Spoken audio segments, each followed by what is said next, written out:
criminal justice advocate who spent time in prison before turning his life around, now facing murder charges after body parts were discovered inside 2 apartments. One guy came on who was actually guilty. He was guilty before, and we knew he was guilty, but he got 50 years. Right. And then he was talking about he turned his life around, and his, like, a month after he was on the podcast? Yeah. But this is how fast your life can change from just one simple mistake. Imagine this, one tiny misstep, and suddenly your whole life's flipped upside down. That's the takeaway from Gangster, Sheldon Johnson's last interview. A warning that, for him, rang way too true. Now he's knee-deep in yet another criminal scandal, and this time, it's a murder case. He is accused of shooting 44-year-old Colin Small in the head in Small's 6th-floor apartment on Summit Avenue and then dismembering his body. Detectives combing over potential evidence again today. A couple of months ago, in the interview with Joe Rogan going viral now, Sheldon claimed that he had left the criminal life behind. But shockingly, about a month after, heads turned when he was arrested on the basis of double homicide. Although this isn't Sheldon's first criminal involvement. Once a Notorious Bloods member, he racked up a string of convictions that ultimately landed him with a 50-year sentence. One guy came on who was actually guilty. He was guilty before, and we knew he was guilty, but he got 50 years. Right. And then he was talking about he turned his life around, and his, like, a month after he was on the podcast? Yeah. Somehow, he charmed his way down to serving only 25 years, and when he got out, it looked like he'd finally turned a new leaf. But before long, he was right back in the thick of it, in the only life he'd ever really known. Let's dive in. You'd think it's nearly impossible to come from a family steeped in crime and somehow emerge unscathed, right? But in a way, Sheldon Johnson almost was that odd one out. Well, at least in the sense that he hadn't crossed the line to murder yet, until now. Unlike every other member of his family, including his own teenage son Sheldon, had managed to steer clear of that ultimate crime, which makes his recent turn toward controversy even more shocking, especially considering how he had recently opened up in detail about his family's tangled history with the criminal world and how deeply it had shaped his own life over the years. In this recent interview, Sheldon laid it all out, calling himself a product of intergenerational incarceration. And you could tell he didn't say it lightly. His father served 15 years behind bars when Sheldon was still young, and it didn't stop there. Sheldon himself had been incarcerated, as had his grandfather before him, with the roots of it all tracing back to his great-grandfather's experience as a slave. My father was incarcerated. He did about 15 years. I was incarcerated. My grandfather was incarcerated. My great-grandfather was a slave. And my son, somebody when he was 12 years old. Growing up in this cycle, he explained that he'd been sent to a psychiatric facility as a kid for what they called behavioral issues. And it was there, he said, that he really learned how to become a criminal. He never went back to school after that, instead turning to the streets and drug dealing to make it through, eventually building a whole nation around him in the gang world of the 80s and 90s, a time when he was well known for running the drug trade even while he was locked up. Called giving out consignment on drugs. 2 people in particular I gave consignment to, and I ended up getting arrested for a case. Sheldon described his moment of reflection, the harsh days of solitary confinement that forced him to decide he'd try to turn his life around for once, telling himself, "I've been doing bad for so long, I'm going to try to do something good." It was at that moment where I really said I have to change my life. I have to change my life. I just can't do this. But not even a month after this profound decision, Sheldon found himself right back in the kind of trouble that would strip him of his freedom all over again. A criminal justice advocate who spent time in prison before turning his life around, now facing murder charges after body parts were discovered inside 2 apartments. Fast forward to March 5th, 2024, when 44-year-old Colin Small was shot and offed in his Bronx apartment in the Highbridge neighborhood. It was a scene straight out of a crime thriller. Gunshots heard by neighbors, 4 in total, and a police call that led officers to discover something even more unsettling in Small's apartment. Small, who had grown up in Harlem alongside Sheldon, had done time for felony late before, and according to his family, he and Johnson had always shared a close, supportive friendship, with Small having backed Johnson since he got out. But now, as the police arrived on the scene, they discovered something that shook everyone. A torso without identity, the cause of death yet to be determined by the medical examiner. It left everyone questioning just what had gone down in that 6th-floor apartment and how 2 longtime friends had ended up here. 44-year-old Colin Small in the head in Small's 6th-floor apartment on Summit Avenue and then dismembering his body. Detectives combing over potential evidence again today. When the officers arrived at Colin Small's apartment, Johnson was actually there on the scene, a law enforcement official told CNN, and soon enough the investigation started leading to some jaw-dropping revelations. When authorities searched Johnson's own home in Harlem, they found a freezer containing dismembered body parts, a head, arms, and legs, each bearing signs of violence, including a gunshot wound to the head. Surveillance footage was another piece of this disturbing puzzle, showing Johnson moving in and out of Small's building, each time in a different disguise, and at one point carrying a large blue bin that was later found in Small's apartment with a torso inside, according to law enforcement officials. Since his release last May, after decades locked away, Johnson had been openly working with Queen Defenders, where he portrayed himself as an advocate for at-risk youth, a champion for those in the criminal justice system who couldn't afford their own defense, even serving as a public voice in favor of rehabilitation for people coming out of prison. I'm trying to catch these kids before they fall, and I want to show them the way. When he appeared on Joe Rogan's wildly popular podcast, he recounted his life story with the candor of someone who'd made it to the other side. He described how he once was the top of the food chain in the Bloods and had been serving hard time since his 1999 conviction on charges of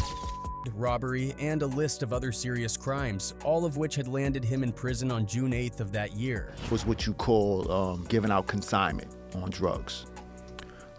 Two people in particular I gave consignment to, and I ended up getting arrested for a case. However, when approached on Friday, the Queen's defenders declined to comment on anything regarding Johnson's recent situation. Yet, there are those in the justice reform community who still see Johnson's work as part of something larger. Brian Stanley, a Justice Court advocate from Avenues for Justice, an NYC-based group focused on creating alternatives to incarceration for youth offenders, expressed to CNN that despite the horrific nature of the alleged crime, it's important to separate Johnson's actions from the meaningful work he was engaging in within the criminal justice reform arena. We can acknowledge the depravity and insanity of this, and at the same time be able to look at a broader picture and see the general impacts of the kind of work that we do, and that even Mr. Johnson was engaged in, he said, pointing out that the trauma from incarceration is something that most people really don't understand, especially considering Johnson hadn't even been out for a full year before all this. By Tuesday, Johnson was officially indicted on a long list of charges: multiple counts of MDR, manslaughter, robbery, burglary, weapon possession, evidence tampering, and even concealment of a human body.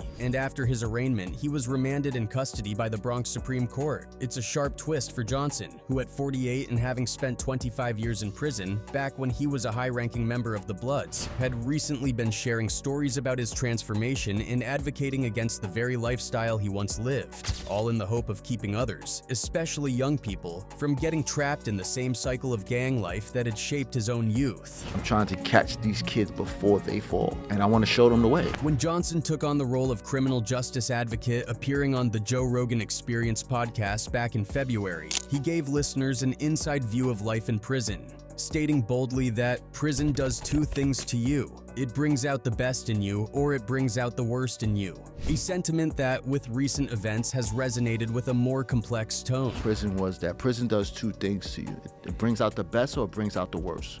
And what I saw individuals who were at their worst, and I saw guys who were at their best. After his arrest in March, with cameras flashing and media attention in full force, he called out, "I'm innocent," to reporters, adding fuel to the conversation surrounding his case. Anything you want to say? What? What'd you say? I'm innocent. Sources have hinted that tension might have existed between Johnson and Colin Small, possibly rooted in the time they both served in prison, where dynamics can often be complicated and unforgetting. But to really get a full picture of who Sheldon Johnson is, you need to trace back to his early life, a background that paints a challenging narrative, marked by struggles and survival. Born on May 6, 1975, at Mount Sinai Hospital in Brooklyn, he entered the world as the oldest child of Sheldon Preston Johnson Sr. and Teresa Susan Brunson, a couple with both African-American and Italian-American backgrounds, with Brunson hailing from Trenton, New Jersey, and Johnson Sr. being a Sicilian immigrant. They were a family living in East Harlem on 112th Street and 5th Avenue, navigating the harsh realities of poverty. Both parents faced significant barriers due to their disabilities, which kept them from work. and Johnson Sr.'s crack addiction further strained their circumstances, leaving them to rely on welfare and disability checks to survive. When Johnson's parents split in 1978, his father went on to start a new family, only to face a conviction in 1986 after a scandal involving a 7-year-old stepdaughter. Johnson Sr. received probation instead of jail time, a controversial decision that Judge Joseph Falcone justified as a way to avoid excessive hardship for Johnson's family, who depended on him as the sole breadwinner. Yet despite this stormy history, Johnson maintained contact with his father, who had turned to young Sheldon for help buying crack, a situation that often saw Johnson interpreting for drug deals, a skill he could perform as he was fluent in American Sign Language. For Johnson, the trouble with authority began young. At just 10, he made headlines with his first arrest, attempting to stab his 5th grade math teacher and then spraying the teacher with a fire extinguisher after months of alleged AB. This incident led him through a revolving door of psychiatric facilities, from Mount Sinai in Manhattan to Pleasantville Cottage School, where he later alleged he was kept under sedation and suffered AB by staff, including M Station. After an intense 11 months, he fled the facility and dropped out of school, ultimately turning to the streets for survival. So, by the time he hit the age of 12, Johnson was already knee-deep in the gritty underground scene of drug dealing, all thanks to his childhood buddy Shamik, who pulled him into that wild life. And just so you know, being a drug runner was no walk in the park for him. It was this exhausting hustle that stretched from Buffalo all the way down to Pennsylvania, and it came with a hefty dose of constant run-ins with the law and stints behind bars. But somehow, through all that chaos, he managed to climb the ranks of the operation, making a name for himself in that rough world. Then in 1994, after he cleverly dodged the police by making a dramatic leap from his apartment, he got himself caught eventually at a hospital, facing some serious charges that ranged from drug trafficking to kidnapping, and he ended up spending 2 long years in Rikers Island, where things took another wild turn when he reportedly decided to join the Bloods after a Latin King member decided to give him a nasty cut on his cheek, which only served to tie him even more tightly to that dark criminal underworld he was already entrenched in. Bullshit, because I was in a gang, and I was top of the food chain. I had my own nation. I wasn't just like the random gang member. Sheldon Johnson's life reads like a storm that just kept intensifying. Born into hardship, drawn into crime from a young age, and G'd by the roughest streets. His attempt to turn it around recently seemed promising, but the question of whether this new arrest will unravel that second chance is still hanging in the balance, leaving the public with a whirlwind of questions and intrigue. After getting out of prison, Johnson didn't exactly embrace the whole turning his life around vibe you might expect. Instead, he found himself back on the streets almost immediately, diving right into the same dangerous game he'd just left behind, as he began chasing down people who owed him protection money from his time in lockup. And in one of these tense encounters, he shot a guy in the back as the dude tried to bolt away from him. Luckily, the guy survived, but it was just a taste of the chaos that was to come. He eventually got caught, but not under his own name. He was using the alias Thomas Smalls when he was busted in Manhattan in 1997 for possession of stolen property, which was just a minor setback in the grand scheme of things for someone who'd already been through the ringer. Then, just a few months later, on December 21st, things escalated even further, and Johnson found himself cuffed again, this time facing some serious charges for attempted murder and robbery, proving that he hadn't really left his criminal life behind at all. When the courts offered him a plea deal for a 23-year sentence, Johnson turned it down, which probably sounded bold at the time, but it led him straight to a hefty 50-year sentence in 1999, with the possibility of parole coming after 41 long years. My final offer before trial was 23 years, which kind of blew me away because my lawyer kept telling me that my maximum sentence was 25 years if I went to trial. Those years weren't spent lounging around, though.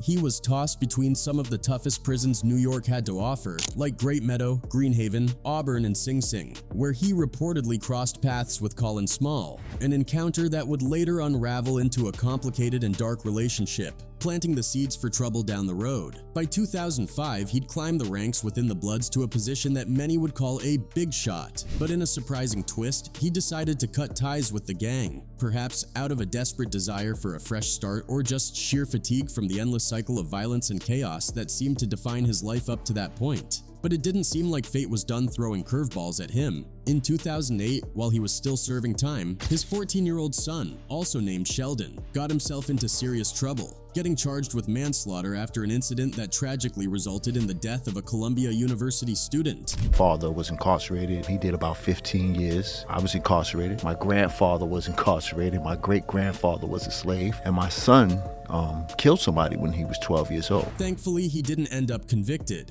but the experience still sent him to a juvenile detention boot camp, and eventually, he moved to Florida to live with his mother, leaving Johnson with yet another layer of heartache to deal with from behind bars. Despite the chaos swirling around him, Johnson was determined to make a difference during his time locked up, focusing his energy on creating rehabilitation programs aimed at helping fellow inmates, which he saw as a way to offer a path to a better life for others who might have felt hopeless. He managed to earn his GED and even snagged an associate degree in liberal arts through a correspondence program funded by Cornell University, proving that he was serious about turning things around. He spearheaded several initiatives like the Dyslexia Screening Identification and Intervention Program and the Civic Engagement Curriculum of New York, showcasing his commitment to education and reform even while he was doing his time. Fast forward to 2010 and things seemed to take a turn for the better when Johnson reconciled with his father, who had since cleaned up his act and remarried. At the time, this suggested that maybe Johnson was finally on a more stable path toward reform. He stepped into the role of a paralegal with activist groups dedicated to promoting prison rehabilitation, working tirelessly to help others navigate the complicated world of the criminal justice system. Then, in February 2024, just a month before the shocking murder of his old acquaintance Colin Small, Johnson found himself back in the spotlight, not for committing a crime, but as a guest on the Joe Rogan Experience podcast, where he shared his intense journey through the criminal justice system,